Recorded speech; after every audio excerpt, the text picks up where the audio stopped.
बिहार की राजधानी पटना में बनी ये आलीशान कोठी जिनकी है, उन्हें जगत सेठ के नाम से जाना जाता है। खंडहर बन चुकी इस कोठी का इतिहास हम सभी को जानना चाहिए। जगत सेठ कोई व्यक्ति नहीं बल्कि एक धनी व्यापारी परिवार का नाम हुआ करता था। बंगाल समेत देश के कई शहरों में इनकी विशाल कोठियां थीं। जगत सेठ के बारे में प्रसिद्ध है कि वे मुगलों से लेकर अंग्रेजों तक को पैसा देते थे, लेकिन ये परिवार कभी भी मराठों या किसी हिंदू राजा की आर्थिक सहायता नहीं करता था। उन्हें लगता था कि अंग्रेज और इस्लामी शासक ही असली राजा हैं। इस मानसिकता का क्या परिणाम हुआ, ये उन सेकुलर हिंदुओं को अवश्य जानना चाहिए जिनके सिर से मजहबी एकता और गंगा जमनी तहजीब का भूत अभी तक नहीं उतरा है। पहले एक नजर जगत सेठ परिवार के इतिहास पर। 17वीं शताब्दी में राजस्थान के नागौर से सेठ हीरानंद साहू का परिवार पटना में आकर बस गया। उनके बेटे माणिक चंद ने व्यापार को पूरे देश में फैलाया। बंगाल के दीवान ने उन्हें पूरे राज्य में लगान वसूलने का काम दे दिया। इसके बाद तो मानो उनकी लॉटरी ही लग गई। पटना के रास्ते बंगाल के पूरे व्यापार तंत्र पर एक प्रकार से जगत सेठ का आधिपत्य हो गया। उस कालखंड में जगत सेठ की संपत्ति की तुलना बैंक ऑफ इंग्लैंड से की जाती थी। हाउस ऑफ जगत सेठ के लेखक J.H. लिटिल ने जगत सेठ परिवार की तुलना विश्व विख्यात बैंकर रॉथशील्ड से की है। औरंगजेब के मरने के बाद जब मुगल साम्राज्य तेजी से कमजोर हो रहा था, तब जगत सेठ ने उनकी हर संभव सहायता की, जबकि इसी समय मराठे तेजी से भारत को अपने अधिकार में लेकर हिंदवी स्वराज्य की स्थापना कर रहे थे। माना जाता है कि यदि मराठों के पीछे जगत सेठ जैसी फंडिंग होती तो आज भारत का इतिहास कुछ और ही होता। जगत सेठ परिवार बाद के समय में अंग्रेजों के साथ मिलकर गद्दारी करने वाले मीर जाफर का करीबी हो गया।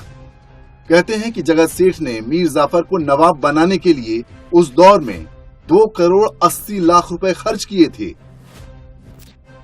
वर्ष 1757 में प्लासी के युद्ध के बाद अंग्रेजों ने बंगाल पर कब्जा कर लिया और जगत सेठ घराने से ऋण के रूप में लिया धन लौटाने से मना कर दिया।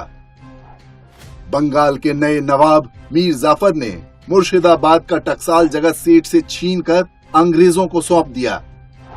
बाद में मीर जाफर के दामाद कासिम ने जगत सेठ मेहताब राय और उनके भाई स्वरूप चंद को गंगा नदी में डुबोकर मार डाला और परिवार की सारी संपत्ति, सोना चांदी लूट लिया। इतना ही नहीं, उसने परिवार की स्त्रियों को सेक्स स्लेव अर्थात अपनी भोगदासी बना लिया। इस घटना के बाद जगत सेठ परिवार पूरी तरह से बिखर गया। बाद में अंग्रेजों ने थोड़ी बहुत पेंशन बांध दी, उसे भी कुछ दिन बाद बंद कर दिया गया।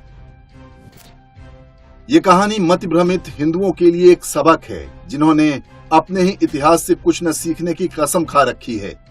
उन्हें अपने ही हिंदू शासक से हजारों शिकायतें रहती हैं, इस सीमा तक कि वे शत्रु की कठपुतली बनकर अपने लिए ही कब्र खोदनी शुरू कर देते हैं।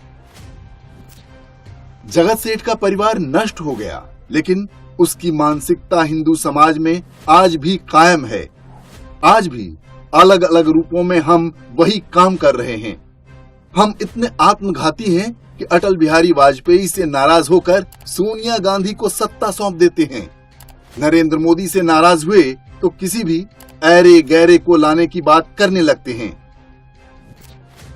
शहरों और गांवों में हमें कोई हिंदू एक्सटॉर्शनिस्ट बुरा लगता है, लेकिन मुख्तार अंसारी, आजम खान, अतीक अहमद जैसे गुंडों को खुशी खुशी हफ्ता देते हैं।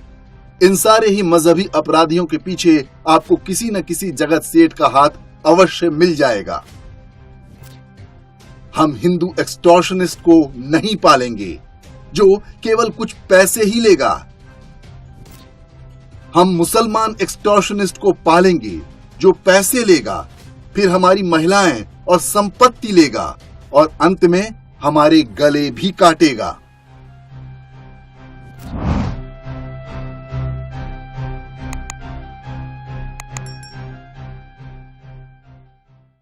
इंडेक्स ऑनलाइन के वीडियो समाज को समर्पित हैं। आप इनको डाउनलोड करके जैसे चाहे वैसे प्रयोग कर सकते हैं। चाहे तो आप हमारे टेलीग्राम चैनल से जुड़ सकते हैं। वहां सारे नए पुराने वीडियो आपको मिल जाएंगे। हमारे सोशल मीडिया लिंक हर वीडियो के डिस्क्रिप्शन में होते हैं। हमारा एकमात्र उद्देश्य हिंदू समाज को जागृत और एकजुट करना है। इसमें सहभागी बने। धन्यवाद।